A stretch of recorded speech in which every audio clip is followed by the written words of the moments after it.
Good evening and welcome to our weekly political program on Lagos Television. I am Ajibola Ojeshola. Today on the program, we'll be looking at the state of the nation, and this will take us through different sectors of the economy. We all know the mood of the nation as we speak, especially after the removal of fuel subsidy. People have been complaining that food items are quite expensive. The cost of living has increased dramatically. And of course, people are barely surviving in the country. Although some measures have been put in place by the federal government to assuage the sufferings of Nigerians. Once again, our focus tonight is on the state of the nation. And I have someone in the house who will be looking at the focus of discussion on the program tonight. With me on the program is no other than Adeniyi Saliu, former chairman of the Local Council Development Area, is equally an APC Chieftain here in Lagos State. It's a pleasure to have you. Thank you for having me. All right, I think the best place for us to start now is the suspension which the federal government put on rice, wheat, and some other essential food items, suspension of duties on some food items by the federal government. Do you think this is a right approach in the right direction, and of what impact is it going to be on the standard of living of Nigerians? I'll call it a stopgap approach to solve an emergency that is arising now. The decision to ban, importation or increase tariff on importation was taken to encourage local production of those, particularly food items. We should by now be a country that does not depend on any other nation to feed ourselves, and some other essential commodities that one will need in the house. By now, we should be advancing towards, technology, expertise in technology, proficiency in technology. So, and a lot of these items, I expect that after almost 50 years of independence, we should be able to produce a lot of these items locally. I'll give you an example. There are a number of countries that are going through civil unrest, that in fact they are at war. They are still able to produce grains in large quantity, so much so that they are able to even export to other nations, even in the middle of war crisis. So Nigeria is not at war. Yes, we have our own insurrections, but it shouldn't impact the way it has impacted on food supplies and the way price of items skyrocketed. Asset prices have gone up. So it is a call to look inward. But you see, you must also commend the president, the federal government, for yielding to, the agitations of the people. When there are issues like this, as a you must show that you are responsive. You must show that you hear your people. And the belief is that after the roll of the tariff, of course, prices should come down. But I don't want us as a country to, lose the focus on, energizing the local industry and giving them, the right, take-off market for their, productions, farm produce. Let's see this, and we must have a plan. You can't be importing food or importing, items for your local usage permanently. There has to be a solution in the end. So what I think has happened is that there's a problem that needs to be solved, and there's a lot of agitation. So there's a need to quickly prefer a solution, but there should be a plan towards ending it someday. And while we are at it, a lot of energy, a lot of support should go to farmers and other manufacturers, locally based manufacturers who are able to, of course, stand in the gap when the federal government again decide to reintroduce this tariff or outrightly ban importation of some of the items that ordinarily we should be able to produce locally. Okay, but with this bold step taken by the federal government, how does it translate to reduction in the prices of food items in the market? Because some people are suggesting that by now we should have set up a commodity board in place to regulate the prices of these commodities in our markets, because some of the traders themselves, they are not even doing an average Nigerian any good. You don't want to run a country with committees and boards. The way Nigeria is structured, a number of agencies have been created over the years, and they have their mandates. There are Consumer Protection Agency, Okay. and there are a number of other, complementary agencies that have the duty ordinarily, to ensure that the common man on the street is not ripped of his, hard-earned, income on the pretext of, say, exchanging it for, food items and other commodities. And I saw some videos online recently where even the traditional rulers some communities had to intervene, compelling, the traders to embrace the principle of open market and not, increase prices arbitrarily because they're in an association, a market association, or other, interest groups that would always compel and push for increment in some of these items. Over the years, if you have followed the behavioral pattern of Nigerians, sometimes there may not be even any need for it. People just need to hear that salaries of government workers have been increased. They will increase items in the market, and there will be no justification for it. So we need to get to that point. Encourage competition. A lot of it that will force all this. The reason for competition is to, force prices down, create a situation where people have choices. If you say this is what you want to sell at, people can determine where they want to buy that will be in their own interest. Even when you travel, you have options. Yeah. Options. There are shops you go, the same item they will sell at a particular price. This item, a lot of things come into pricing. Location is there. Cost of, delivering to the shop that you're going to pick it up from is there. And other considerations of all the costs that has gone into different production, or at what point as the person, stored that commodity. So, or consideration for reinvestment or repurchase. For instance, if you bought this phone at 2,000 naira, and while you are still keeping it at your shop, you hear that it's been increased to 4,000 naira to land it in your shop. That will be part of your consideration, because when you say you want to repurchase, so a lot of those things. But what we are saying is that at the end of the day, people should be humane, have the interests of their fellow countrymen at heart, and understand that times are hard generally for everybody. And you can't make all your money by just one sale. So there's a need for all the existing agencies. There's no need to create new agency for this. There are existing agencies that have been duly empowered to intervene and check all these things. They should get to work and not leave everything for the president or their governors to give directive. And that is an attitude that must change with responsible officers in different agencies of government. They always wait for directive to move. No, you have been put there to take initiative. Yeah.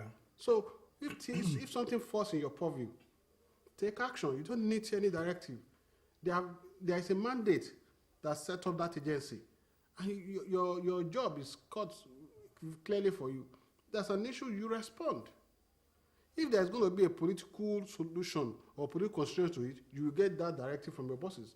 But when there's no directive, take the initiative, go to where you are supposed to go, introduce the control, as you have been mandated to do by the law that sets you up as an agency of government. Okay, so you feel that if those agencies are very active, then we begin to feel the impact of some of the actions of the federal government on the streets. They should stop waiting for directive. The government has put you there, and there are rules that set up that agency that you are heading. So just follow the rules, do your job as you're supposed to do it, and that is what it is. Okay. Another step that was taken by the federal government recently was the signing into law the new national minimum wage, and of course the directive given to NNPCL to start selling crude oil in naira to Dangote refinery and some other refineries in the country. How significant is this? Are these steps as well? No, they are very significant steps to resolve a lot of misinformation that has been fed people, and especially those that are non-critics of government. when you set up an organization, there will be teething problems to getting it to a point where he attains its maximum efficiency level. So I guess that is the stage that Mr. Dangote and some top functionaries of government just passed, and I thank God that the president stepped in and resolved it. In the first place, you are in Nigeria. You cannot be trading in foreign currency within the country. And we are complaining that our currency is weak. That further puts a lot of pressure on on foreign exchange. So, and that's why reasons it will continue to go up, because law of demand and supply. So, what that singular act, and you see, what we spend this foreign currency most on is the importation of crude oil. So, if there are refineries in Nigeria, they can't be selling to they can't be buying crude in dollars, and it is expected that when they buy in naira, they also sell to the market in naira as well. That way reduces the pressure, and it helps in the planning of the economy, and it helps the CBN to control, this regular escalation of rates in the market. So, the second question was the signing into law of the new national minimum wage. Yes, it's a welcome development, and it didn't just get there. There's been a lot of agitation for it, particularly now that things have gone up in a way that no matter how much you earn, by the time you go to the market, you will see the impact, and it's affected everything: drugs at the pharmacy, vehicles at the car shop, just name it. So it's important that government should also respond in like manner to at least ensure that the workers earn a living wage and they can support themselves and their family. And it's a welcome development, and the federal government and National Assembly should be both commended for that, and even the labor, because they agreed. If they didn't agree, we'll still be in a different place now. So, and that's the kind of spirit we expect. It's a spirit of give and take. It doesn't mean that when you have an opinion, that's the opinion that must prevail. There are other opinions, and when we come to the table, it's a lesson that Labour must draw a lot of lessons from, that no matter what the issues are, all issues will be resolved at the table. Dialogue, yeah. Okay, but so some of these bold initiatives of the federal government in terms of monetary policy, in terms of suspending imports on duty on rice, flour, and other essential items. Do you think it's going to give Nigerians hope? Because a lot of people are complaining about hardship now, and they talk at government all the time that the government of the day is not doing enough. This was not what they were promised. These are policies that we just highlighted now. Does it give hope at all? It does. You see. Or you think Nigerians are in a hurry? No. Look, when a man is hungry and is shouting for food, you can't tell him that he's in a hurry. Nigerians, you see, unfortunately, we are not a country populated by people who are in a way enlightened with civic education, who follow issues, follow the news and the rest. So when things happen, it is the end impact that we analyze and take our positions from there. Okay, before so that they can access a lot of information that will help them in coming to conclusions regarding a number of issues that's involving government. And I always said that we shouldn't continue to engage ourselves in the wholesale condemnation of government and its policies. Since this government came to power, there have been a lot of policy review and so it's a departure from the past. The government says it wants to solve all the problem. It's different from managing the problem. There are two things now. Solving the problem and managing the problem. What we have seen in the past is a situation where people came to manage the problem. Now, the problem will still be there. But if someone has come to solve the problem, I call it a sledgehammer approach, just kill the problem. It will be tough. It will be challenging, but we'll get past it. And just before I came to the studio, I saw one of the comments, credit to the president, where he was saying that we have turned the corner already. that everything he has put in place has started to work and the results are coming in. Yeah, but the common people cannot feel it yet. It will get to them. It will get to them. What you need to look at is some fundamental changes in the polity and the economy. So, and you can calculate or derive, opinions from those kind of information when they become available to you, that things will change. It's tough, and it's the most difficult time to tell anyone to be patient. And we must acknowledge that. But we must also be able to tell them the truth. That, look, and include ourselves, because we go to the same market. We earn almost the same range. Yeah, you're not on minimum wage. But you see, it's something that affects everybody. Look, the president also has family members now that are not in the Aso Rock with him. They also go to the market. They tell him, he knows. So it's a challenge that, as you know, some are more challenged than the other. I agree. But you see, we still have a country to run. And no matter how bitter the truth is, the people still need to be told the truth. And the truth is simple. We have had to dig deep to solve all the problems. And President Tinubu has said he doesn't want to manage the problem like his predecessors. And we must give him the chance to do that. Let him resolve the problem from the root so that there can be permanent solutions to a number of issues that have bedeviled us forever. Look at the issue of electricity, for instance. When the Minister of Power came with ban ABC, people were, but you see, that is what I will call, resolving the problem in pilot schemes. So it's okay, if he says he's going to do a blanket increment in tariffs, this country is going to boil. So okay, yeah. And the same thing, when Americans tell you that they are going to charge the rich more than the poor, it's the same thing. Okay, you that are the high-class people, you can pay more. Okay, we'll give you more, but we charge you more. It doesn't mean that the poor people will not still get power. They will get, but it's going to scale down. So if you are a band, you know that you are enjoying electricity more than before, but you are paying more. More, yeah. Because the law, the policy has emphasized that you can pay more. Do you understand? So those that are not enjoying it now, as the problem is solved, as we get more megawatts, they will also enjoy. They will also enjoy. Okay, because of our time, what will be your parting remark on the program as we wind up now?